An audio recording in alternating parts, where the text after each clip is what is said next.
hear from our budget committee candidates. First, we have a statement from Mr. Grenier from COCO.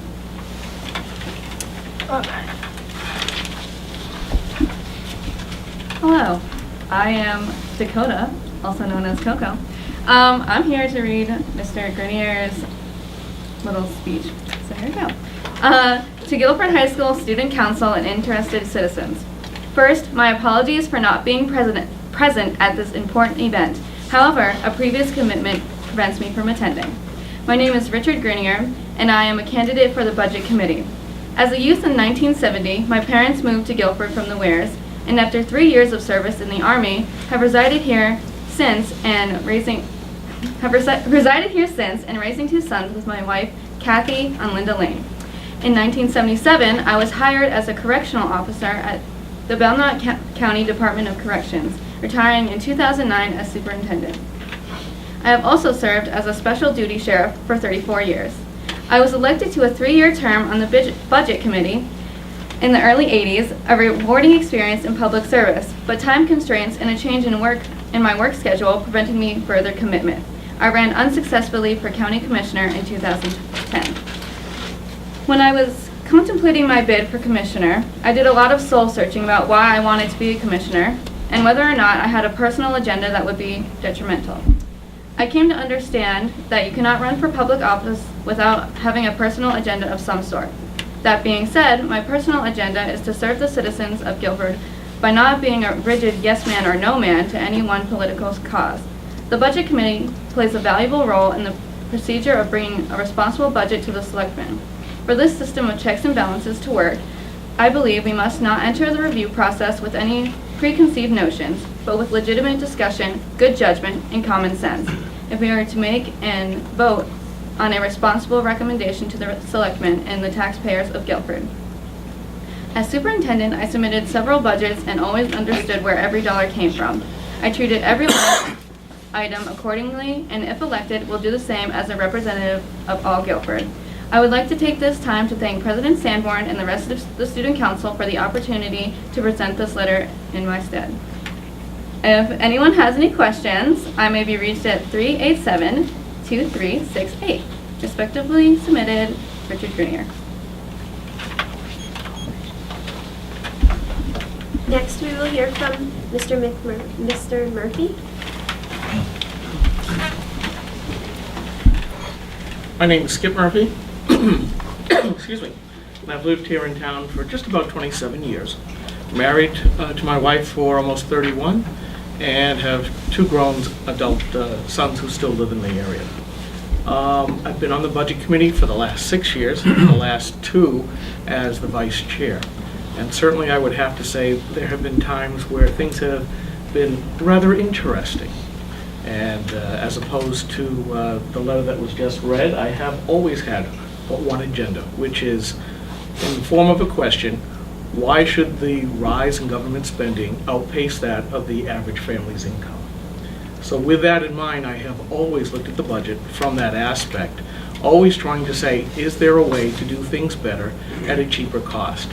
And certainly there have been those times, again, where I would say things have become interesting, as there are those on the Budget Committee have thought otherwise.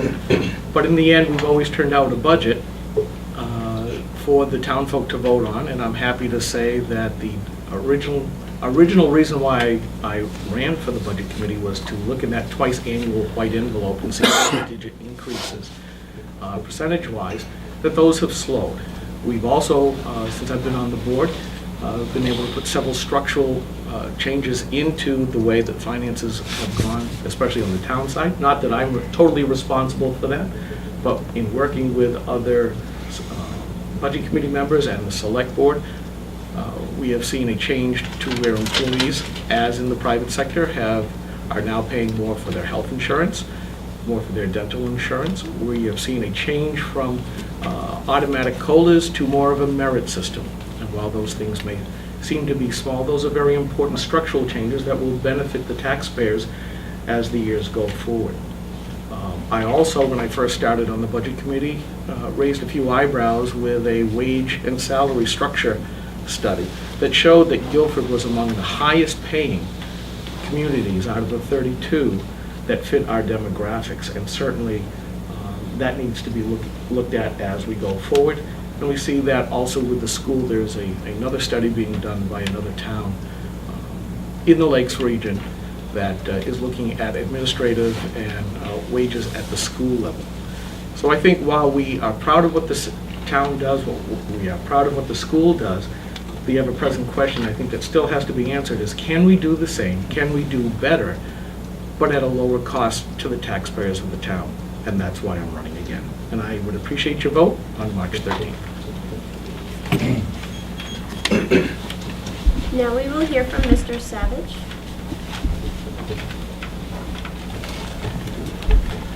Hello, my name is Stuart Savage. First, let me say thank you to Guilford High School for hosting this event tonight, and the Student Council. Appreciate that very much. And thank you all for taking the time to be here tonight. I make no claim to be a skilled politician or orator. I don't like the spotlight, and I don't like to hear myself talk. That being said, I hope my words in the next few minutes will give you some insight into who I am and what I stand for. I'm running for a seat on the Budget Committee. This is the first town position I've sought. But, as I'll discuss later, I've done plenty of volunteer work.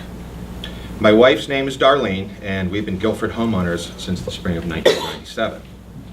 I'm a fiscal and social conservative and a registered Republican. I'm 51 years old. I currently work as an aerospace engineer at a local company. My educational and professional experience has been technical in nature. I've worked in 7 industries since 1983, so my background is broad-based. I'm a member in good standing of Grace Capital Church and Sunset Mountain Fish and Game Club. In my spare time, I tinker with my old cars, I shoot, I read, I work on my house. I'm a history buff, which is another reason why I like our picturesque town of Guilford. I do virtually all my own mechanical repairs and maintenance. I even cut my own grass and pull my own weeds. So, kind of a hands-on guy. I've been a trustee, elder, usher, and deacon in 3 churches. I also served for years as water commissioner for my homeowners association, so it's fair to say that I'm no stranger to public service. I've had budget responsibilities in a church environment and as a manager at 2 companies. I don't foresee difficulty in making the transition to the town committee. I'm willing to watch and learn from those with more experience. I believe that taxes are necessary, but limited government should be the goal. We can have a town that's safe and attractive, but still spend our money wisely. Working together, that's possible. We all need to be engaged in the process. We're still recovering from the Great Recession of 2008. Many of our neighbors are struggling, doing more with less. Wages have stagnated, living costs have risen. Our town must be responsible in its spending and borrowing practices. For many, taxes are a sacrifice. We owe these citizens cost-effective programs. I believe that those entrusted with public funds should work toward efficient government and spend money with due diligence. I also believe in good stewardship. Maintain town equipment and buildings and care for them like they're your own. Good, conscientious maintenance can keep equipment reliable and delay replacement costs. Grease is the cheapest mechanic. As an engineer, I use data to make informed decisions. If elected to the Budget Committee, I will insist on reasonable justification on expense proposals and objective exploration into alternatives. I feel I'm open-minded and willing to listen to other points of view. I will solicit others' opinions and try to ask the right questions. I strive to treat others respectfully, and I do seek courteous debate. One of my favorite bits of Yankee wisdom: use it up or wear it out, make it do or do without. That's one of the things I apply to my personal life. In closing, I see public service as an honor with great responsibilities, not a windfall to be exploited for personal gain. All those who pay taxes should have a voice in government. I will treat your tax money like it's my own and guard it carefully. And I would appreciate your vote on the 13th. Thank you. Our next candidate, Mr. Boykin, is not able to be here this evening, so Coco will read his statement. All right. I am going to read for Mr. Boykin, who is running for the Budget Committee. Could you spell that? V-O-I-V-O-D. Good evening, everyone. I'm sorry I can't be with you tonight, as my son is performing in the Guilford Elementary School Winter Chorale Concert. I greatly appreciate the opportunities to speak with you through the GHS Student Council and wish to thank them and Faculty Advisor Sally Sessler for giving me the chance to submit a statement for your consideration. It's family that brought us to New Hampshire from California. My wife's family is here in New Hampshire, and the state offered us a better, safer, greener place to raise our kids than Los Angeles did. When we started meeting people in the Lakes region, almost all of the ones with whom we truly connected lived in Guilford. We were hearing wonderful things about the school system. We found affordable houses, and the option for having fun with our kids were varied and exciting. We settled here in 2004 and sometimes can't believe we ever lived anyplace else. It's my first time running for office, and people have been asking me what my intentions are. The simplest way I can answer that is by saying these few things in the time allowed. If I'm elected, I intend to ask a lot of questions. After receiving my master's in business administration and finance, I worked in the banking world as an auditor and financial analyst. Currently, I co-own a business in its 9th year of operation. I plan to bring those experience to the work of making sure the town's money is spent in effective and efficient ways. The Budget Committee, on first glance, seems to be all about numbers. In fact, the numbers tell a story about what we think and believe as a community. As for me, I think of Guilford as a family and intend to treat it as a family. Families create opportunities for people to connect with each other. Families have the power to create tremendous positive economic impact in their town. Families keep control of their own budgets and seek advice from outside professionals to help them make their own best decisions. I intend to support the needs and interests of families in Guilford. Young professionals and people have entered life's second act are a part of that family too. Setting great examples for the generation coming up and respecting the needs of the generations who came before us are important parts of the whole equation. I intend to learn more about their investments in Guilford and how the Budget Committee can play a part in creating an environment that supports their needs and interests as well. Finally, I intend to support an environment that attracts new businesses and entrepreneurs to Guilford to create an even greater economic impact. Our company works closely with the state's Division of Economic Development, and I intend to apply that experience in welcoming new business to Guilford. There are still a couple of weeks left before the election, and I look forward to meeting you and learning more about what makes this town do so well for so many. Thank you for your time and for considering me as a candidate for the Budget Committee.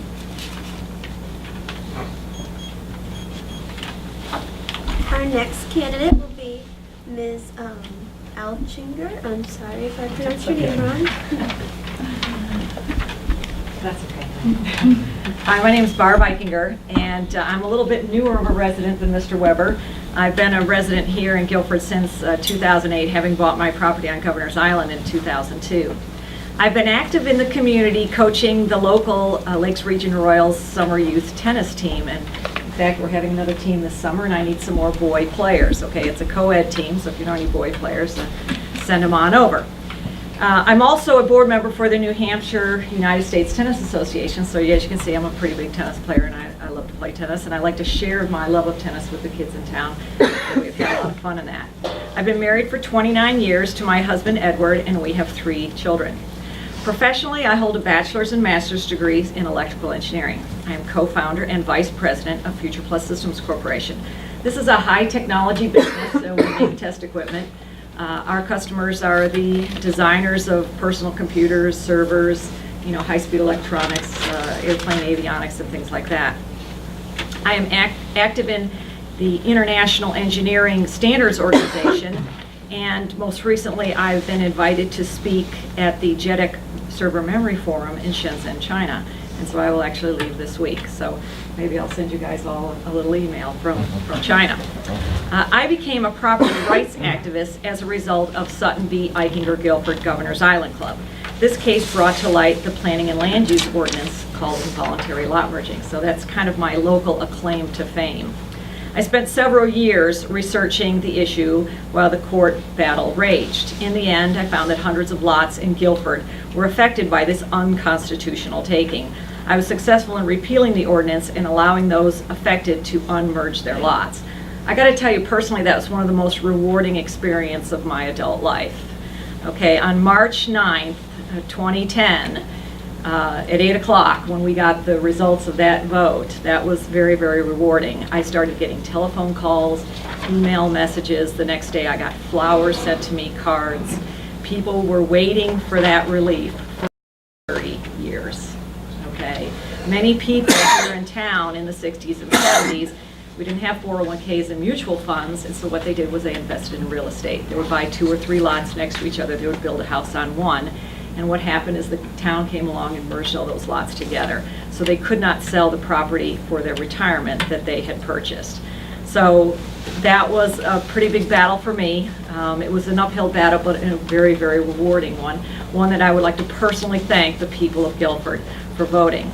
Now, we started a little, the snowball rolling on that issue because I was then contacted by many people around the state because it was an ordinance that had taken effect in many towns. And so after getting about a dozen phone calls from people all over the state, I went back to the State House, passing in 2010 SB 406, which banned this unconstitutional land taking, and again in 2011 HB 316, which allowed for the unmerge. So politically, I'm a fiscal conservative. I believe in small government. I would like to be on the Budget Committee in Guilford so that I can help local government be more efficient. We've been able to do very, very well in the private sector with less resources, and I think we can do the same thing in the public sector. Along with my husband, I've run a small technology business for over 20 years. I know how to solve the hard problems, and I have good analytical skills. We need to keep the public spending in check and control the tax rate. My goal would be to see the tax rate reduced over a 3-year period to 15 per thousand, while keeping essential town and school district services in place. Thank you. Our next candidate will be Ms. Corrigan.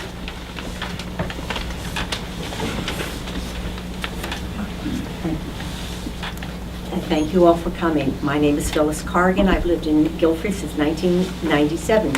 I got here in time for the famous ice storm, and I stayed. So, and after 5 years, I was asked if I would be interested in running for the Budget Committee. By the time I came down to look into it, the time was, you couldn't file. So my neighbor called all his friends, and I called a few people that I knew, and that's how I got elected initially to the Budget Committee by a write-in vote for about 50 people. I'm happy to see so many people now are interested in joining the Budget Committee. Since then, I've been on, I'm just finishing my 9th year on the Budget Committee, though I was unvoted for 1 year. And people in Guilford changed their minds and didn't want me in office, which was fine. And then I was asked by several people to run again, and I have just finishing my third 3-year tour. My history, I've been married to Dennis Corrigan for 48 years. We have 2 children. None of them, they don't live here. We're on active duties, and so my family doesn't have roots. This is the first time we've lived any place really longer than 3 or 4 years. We traveled all over the world, and my children can continue to feel sort of rootless. I have 5 wonderful grandchildren from ages 6 to 13. The 13-year-old obviously knows everything, and he pampers me before to tell me what I don't know. I will say that in the years I've been on the Budget Committee, there have been a lot of changes, I think, and a lot of those changes are due to Dick Hickok, and who has retired. This was his last year to serve us, but he really made the system work better. Instead of everybody coming in and line iteming everything by having these subcommittees go out and work, and that limits the time that we have to talk in the room about things. Why do I want to be on the Budget Committee again? That was a good question. It was one that I toyed with for a long time, and I was actually asked again by a number of people, by email, by phone, by stopping me in the street to vote, asking me to run again for the Budget Committee. The issue I see is we have to be civil with one another, and there have been instances in the last few years where civility has gone out the window. I brought it up at the meeting, as many of you may know, it was covered in the press. I don't like to see my name in the press, but I do believe that when we have an issue, the issue should be dealt with civilly. My statement is that if we can't be civil on the local level, there's no wonder that we can't be civil on the national level. It's really a disgrace to listen to the news on what goes on in the country, the finger pointing. So that's why I'm running again. So that's all I have to say.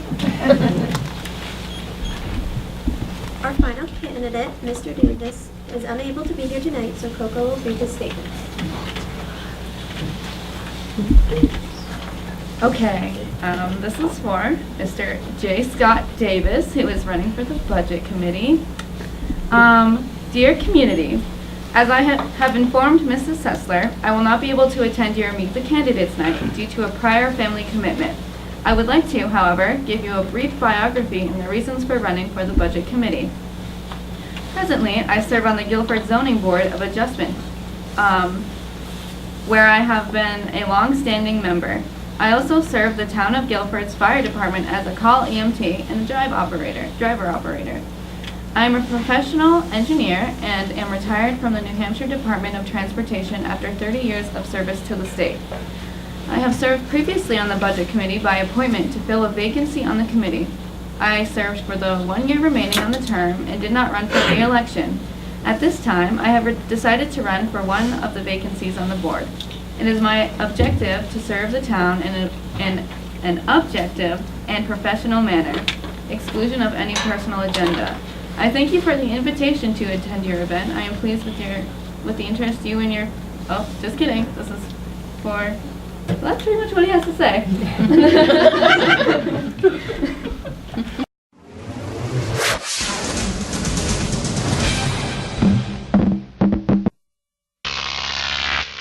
Croc TV.